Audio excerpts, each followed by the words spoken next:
Oh, good morning, and welcome to Browser Radio, coming out of Lewes in East Sussex, designed to serve the tiny towns from Battle to Brighton, but also taking in eventually Gatwick and Tunbridge Wells, and all the tiny towns in between. They're not that tiny, but most of them are not over any population of over 100,000, which doesn't make them terribly big either. We're quite a rural county.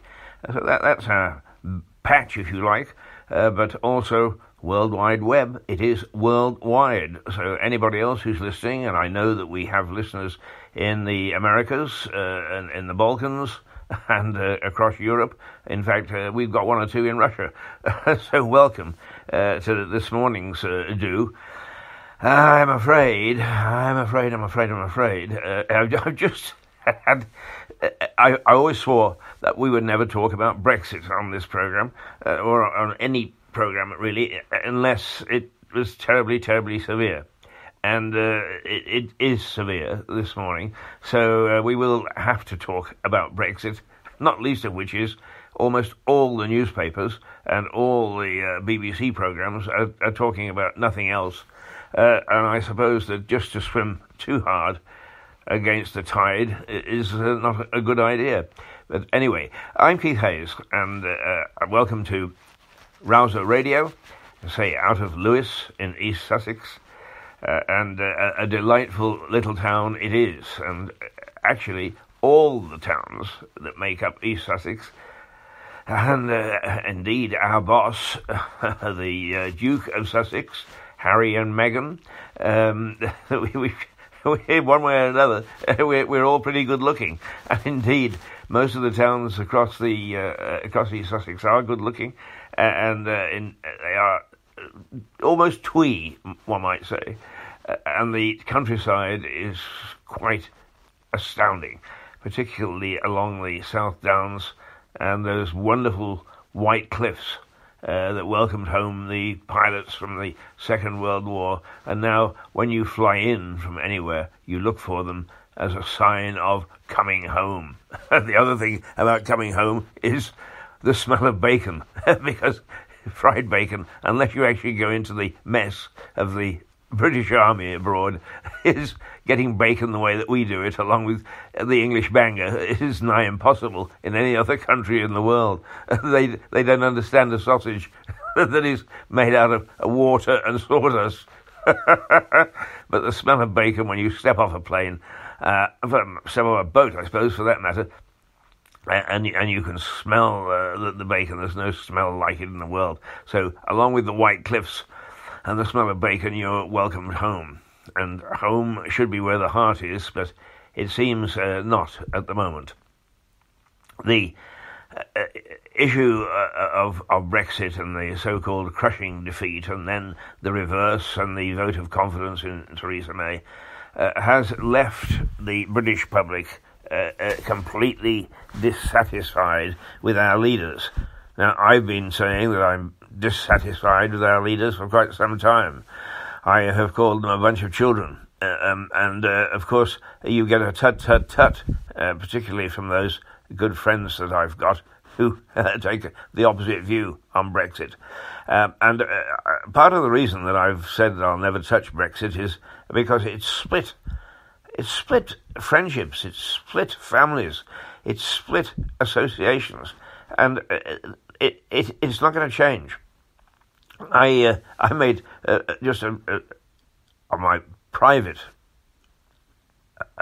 Facebook page, I made a little comment meant to be amusing. I should have known better, because I got a tirade of abuse from some of my friends in Northern Ireland, to the extent where I think probably the friendship is over. You see, it just doesn't go away. And if we've got to the point over something that we can't actually discuss it sensibly and rationally, then the best thing is to leave it. And leave it we should right now. And that is the consensus of the British public. A survey this morning shows that 72% of us have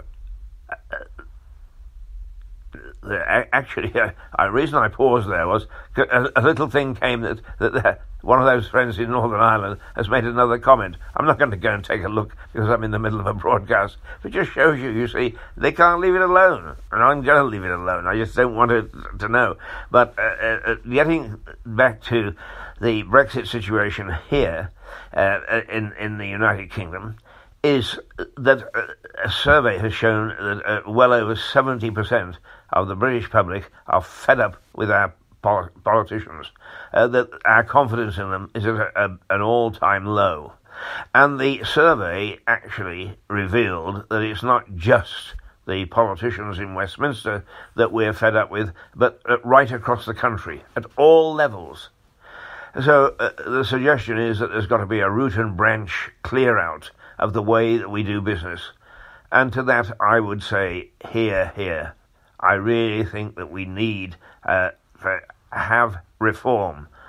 One of the reasons that I've always been critical of the EU, nothing to do with Brexit, because I've worked in the EU, I worked for the EU, and there is a reluctance in the EU to reform, because they're on a gravy train.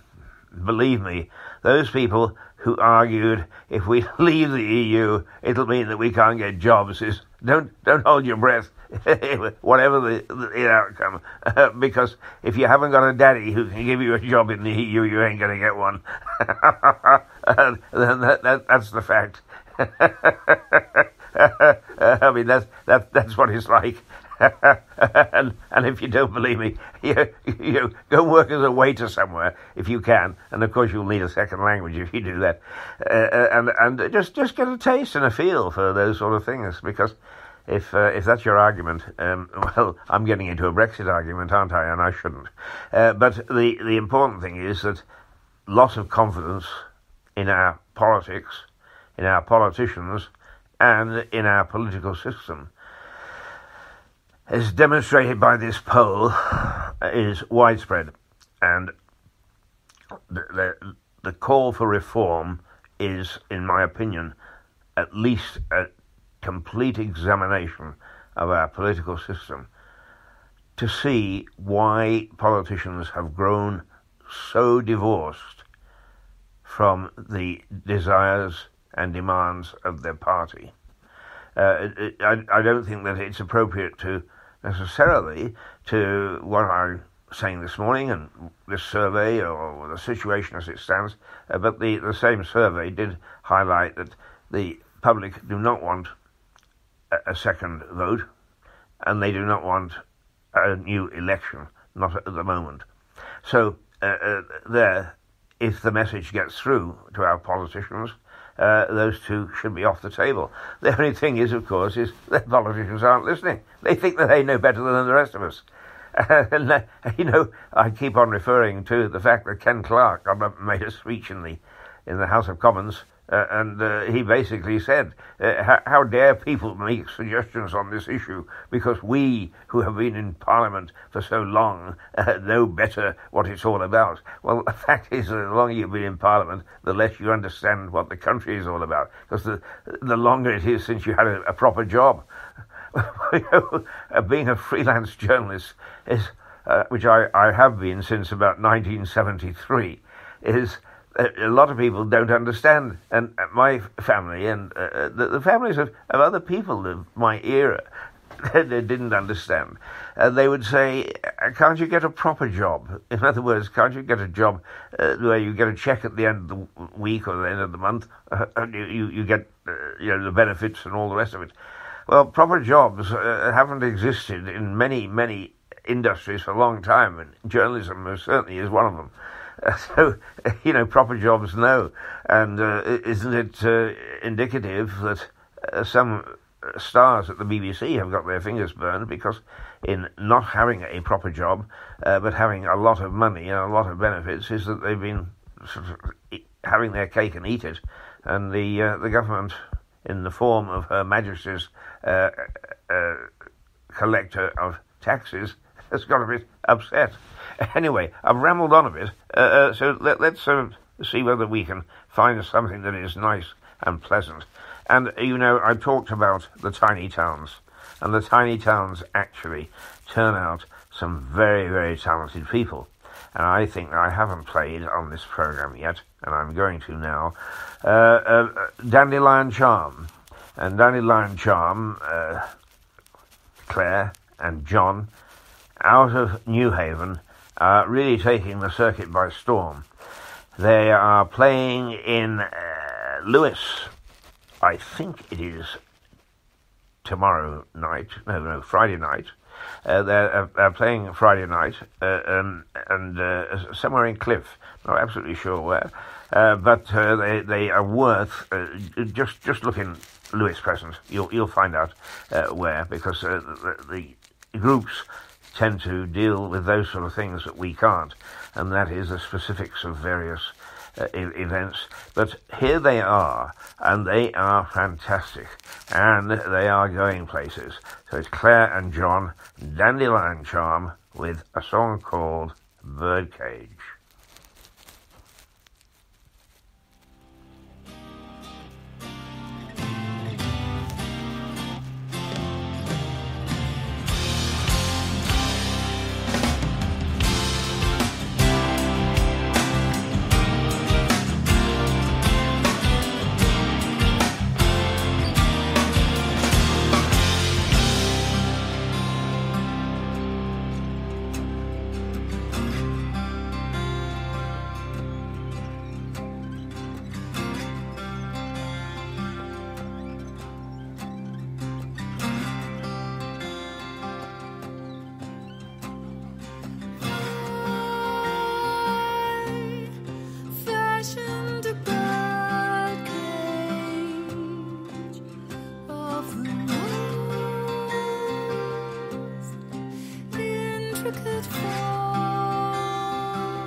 And he said, sing, canary, sing.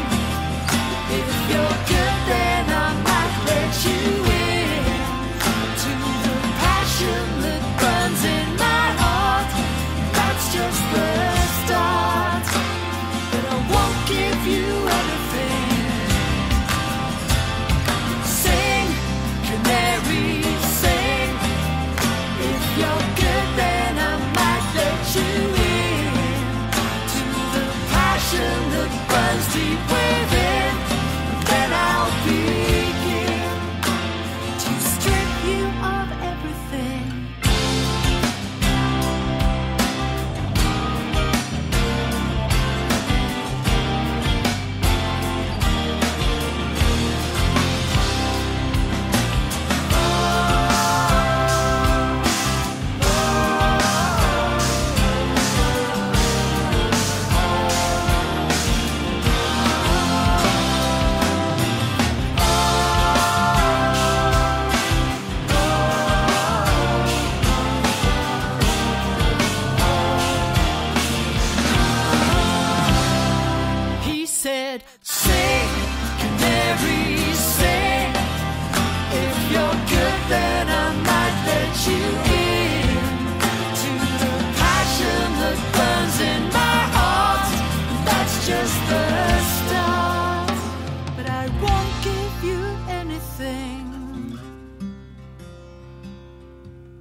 sing.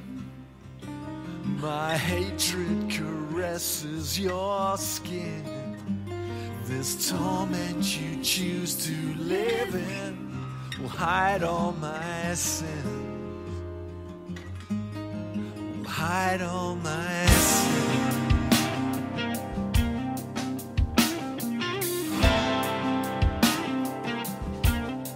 Will hide all my sins. Well, there's John and Claire.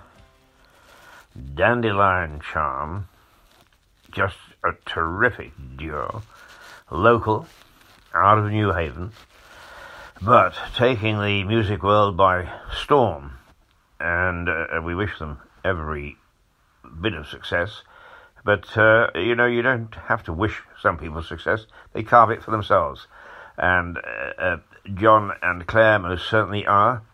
And I hope that I can get down on Friday to take a listen in Cliff, in Lewis, and if you can, do. I don't think you will be disappointed. I don't think you will be disappointed at all. Anyway, let's get back to the topic in hand. The survey, which shows that we've lost confidence in our politicians, and I have always said be careful of surveys, but this one was that the results were so huge that unless somebody has paid them for the results, it should be taken into consideration, and that our present crop of politicians, you've lost the confidence of the people. So none of you can do anything. It's not just a question of Theresa May and her crushing defeat. But none of you can do anything. You haven't got our goodwill. You haven't got our confidence. You haven't got our backing. But the thing that I am interested in partly is the question of reform, because the EU, almost anybody that you speak to, admits that the EU needs to be reformed, and the one thing that its leaders, if you like, the people in charge of the EU, are reluctant to do is to change, is to reform. But the reforms that was suggested by this poll are quite interesting. First of all, there's overwhelming support for the head of state. Nobody wants the royal family to change, and I must say that I'm in support of that.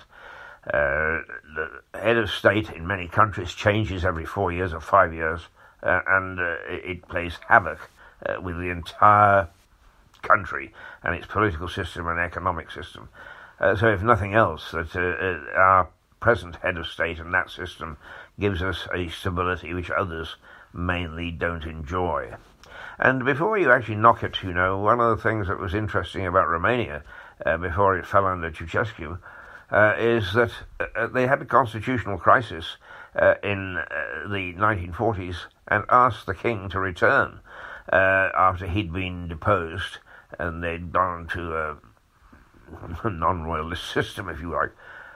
They recognised that as a stable head of state, it was the only way for them to get their constitution back on track. We, of course, in this country don't have a written constitution, and one of the things that the public have said is, let's have a written constitution, much like the United States has a written constitution, so that there is no doubt one way or the other what happens under certain given circumstances. And one of the things that has happened this time around is that the rules are flexible, because the Constitution isn't there. We don't have a written or only partly written Constitution. It's much based on precedent. So we've really got a suggestion for reform there. The House of Lords, of course, a popular one, is a plague on this particular house, and let's reform it. I think that the second chamber is a bit difficult. If in fact you elect it, all you're doing is you're electing a second body, which is likely to be the same as the Parliament in any given year, because people will vote along political lines. So what you do is you remove the curb, if you like, the monitor of what the House of Commons is up to. And despite the fact that the present House of Lords isn't a good situation, isn't a good constituent part, nonetheless, it has managed to play that part, and not very popular with a government that is not particularly in line politically with it. So I think that even though reform is called for, that needs a lot of debate. Other things, well, perhaps the other most controversial is how do we vote? And a lot of people are saying the first past the post system isn't a good one, that we should bring in what's known as, I think, proportional representation, PR, and that would serve us very nicely. Now, it is interesting that Theresa May apparently has asked, not with any good effect, but has asked, I had to have my little cough there, that's our morning cough out of the way, has asked Jeremy Corbyn and the other opposition leaders if they can all get together and see whether there's a solution to what's going on at the moment. And that is almost proportional representation brought in through the back door. But proportional representation is all very well, but in countries where it exists, corruption is huge. Deal making is huge.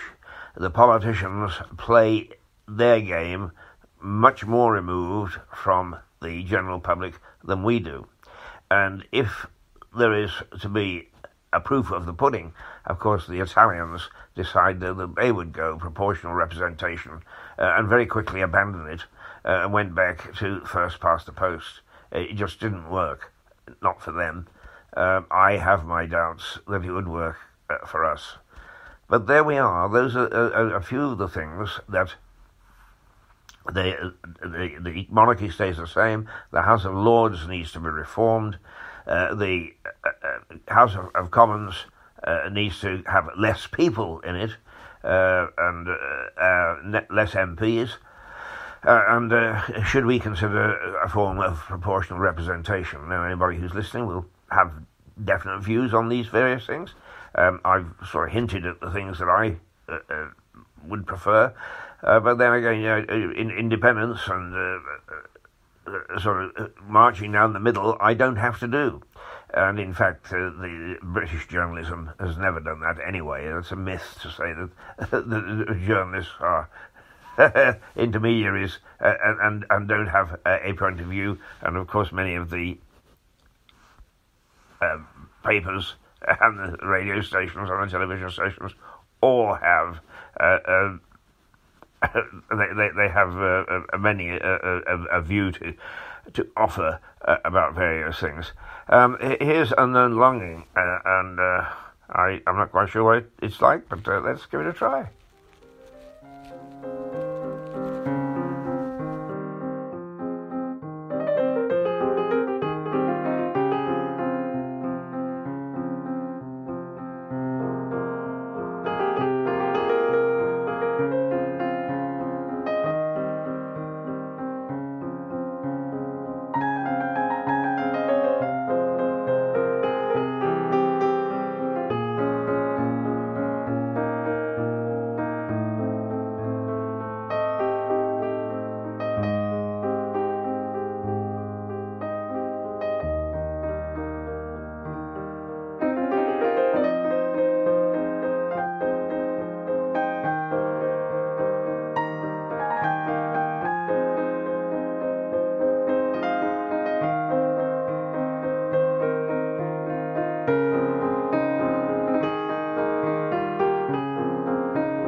Well, that was pretty enough, I think.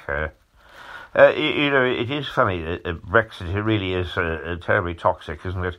I said that I had some Facebook comments from an Irish so-called friend, and they're still going on, and they're totally irrational. But it's one of those things that rationality goes out of the window when you talk about Brexit. And I really don't want to get into that sort of debate. Everybody's got their own view.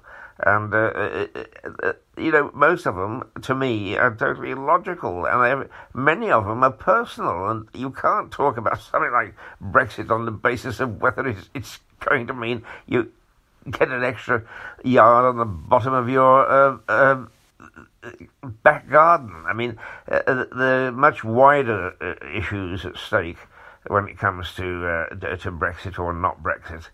And my views have nothing to do, really, with what will happen if we leave or don't leave. My views are to do with the whole root and branch system of the EU itself. It's got to reform, much as the public are now saying we've got to reform in the UK, and I agree with them. But they also say widespread reform. In other words, we've got to start to look in our own backyard, and really this is what this radio station is all about, radio channel, is we try hard to look at what's going on in our own backyard, and we